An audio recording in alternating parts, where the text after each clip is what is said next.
Thank you so much for your time and also for having us in this wonderful space. For those of us who don't know, and I know there's very few, can you tell us who you are, what it is that you do? Okay, so for those that don't know me, I am Candice Chirwa, also known as the Minister of Menstruation. I'm a social entrepreneur, PhD candidate, author, professional speaker, and I'm just really passionate about menstrual health. I've sort of dedicated my life to menstrual health advocacy and eradicating period poverty for over 8 years now. And yeah, it's just having conversations with people to bring in awareness and just seeing how we can normalize menstrual health in SA and beyond. Yeah. Now, I know a big part of what you've started doing or what you've been doing is now in partnership with Engen, obviously, which is arguably the biggest youth tournament in South Africa, both boys and girls, but I know your focus is on girls. Tell us a bit about the work that you do with them and why it's important. Yeah, when people hear the word menstruation, I think they think, oh, it's just that biological thing that happens every month where people who menstruate just go through bleeding. But they don't realize that it has a major impact on your ability to function in society, especially if you're not having the empowerment, if you're not equipped with the right products. And especially in the sporting space, young girl athletes miss out on practice, they miss out on their matches if they don't have the products, if they don't have the education. And this is something that a lot of the male coaches had been reporting within the tournament prior to me joining, to say we're noticing not only a dip in productivity, but we're also noticing that a lot of our girl athletes are not coming to sessions. And if they often are very anxious because they don't have access to the necessary products.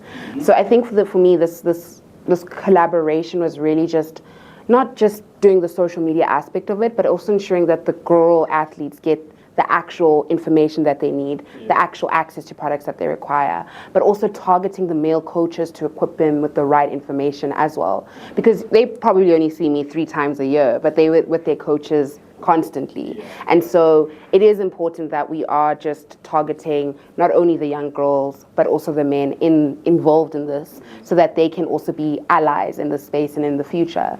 So yeah, it's a great collaboration with Engen Sports, and I think my favorite part of my job is whenever we have the opportunity to interact with the male coaches directly, we do this period pain experience for them to really get a sense of what these girl athletes go through and how they have to get over that mental challenge of saying I have to focus on the field, but I'm also going through this physically.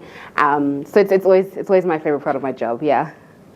You know, for a lot of men, speaking about menstruation, speaking about that is kind of a taboo subject. Do you think that enough information is being made available, number one, on the subject, both for the girls who are experiencing it and for those who work with them, like you said? Yeah.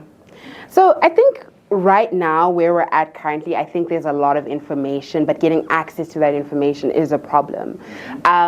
So for instance, in my case, when people want to request access to our workshops and they are like out of province, then for us, we have to always like factor in costs and travel, versus where if you just maybe Google or you go on YouTube, you might find the right information, but it might not hit according to the context or what you're going through. So it often causes a lot of anxiety, especially for young girls who've just started their period, because they just feel overwhelmed. And that is usually the general feeling that they have. So for me on my side, I've just decided to create access to education through my social media, but also through books which are sustainable, right? You always want to pass down a book from one person to another as a way to just access that education and empowerment. But I also feel that with social media, people are now willing to share their experiences, what they're going through, and that encourages some form of conversation. But then you'll have a few out of ignorance that will say you should not talk about this because culture and religion dictates so it's interesting. I think even with men who are like watching this, they're always like, why must I be listening to this conversation? What does it have to do with me? And it's like, well, if you're dating someone who's menstruating, or you're married to someone who's menstruating, or you're raising children who menstruate, you have a role to play in just shaping how they view themselves and their bodies. And if you are coming from a place of love and support and kindness, then they will view themselves that way as well. So men have to play an important role in this. And Yeah, I think we're a little bit better off, but now it's just an issue of access to that information. Yeah. What effect would you say menstruation has on performing? So let's say a girl. I think I read somewhere that they are a bit more prone to injury. There's a lot of things that do happen that maybe a lot of us are not aware of. From your expertise and your knowledge, what effect does it have when they are on the field? So what's interesting about what we go through every month is that we have this thing called the menstrual cycle. So it's 4 phases, which takes anywhere between 21 to 35 days that you go through. And that cycle is basically preparing itself in the event of a pregnancy to occur or fertilization of the egg to occur. When you enter the stage, which is called the luteal phase, which is also known as PMS or premenstrual syndrome, what happens is that the whole... The one where the ladies are angry. Yes. So the week before your actual period, you will experience your hormones dipping. And as a result of that, then you will experience different symptoms. So it's not universal. It's not the same for everyone. So when I'm on my PMS, I experience bloating, fatigue, brain fog, forgetfulness, and like the mood swings. And then for someone else, it could be different. But the hormones dipping definitely has an impact on your normal ability of productivity and your ability to function. So from a sporting perspective, we would always say that the PMS week and the period week is a week in which young girl athletes need to be tracking their cycle so that they know how to work around their performances or their practices. Especially when they're practicing, it's super important for them to do exercises that aren't too... So yes, you have to do your intensive exercises, but be mindful that if you are exhausted and tired, that you might not have as much energy to be on the field, and that's why it's important to just be open with your coach. You're also, like you mentioned, you're also prone to injuries that time because your bones become a little bit more brittle because of the hormones dipping. So it's a whole range of different symptoms. But I think the one thing that through my interaction with the players that I've encountered so far is they tend to just they tend to not focus on it at all, because when they focus on it, then they worry that this is going to take them off the game. And I feel that sure, maybe it's part of their skills, it's part of like their I don't know what to say, their performance, to be like, okay, I know I'm my period, but I'm going to use it more as a strength than I would use it as a disadvantage. But I feel that if we can give them the right tools to know what type of vitamins and supplements you should take, what type of exercises you should do when you're warming up, when you're cooling down, that gives them that further extra confidence to excel on the field. Yeah, so it's really fascinating that even just from a general perspective, forget the sporting element, we still are not having open conversations about mental and menstrual health, because also a lot of players would feel very depressed. Oftentimes, they don't want to engage with anyone, but this is a team sport, so how do we work around that? So finding that extra energy to do so is super important. Yeah. So obviously the main reason why we're having this conversation is because of women's month, right? And then the empowerment of our women, both in sport and out of it. We're speaking about sport now because it's in the Engen context. Yeah. And I ask you, how important is it that we give women a voice, number one, so that they speak about this type of thing? Because those are issues that are known to them. Yes. So as males, we look at it from the outside in, right? But how important is it that they are given a platform, number one, and a voice, number two, so that they can speak about the things that they do experience?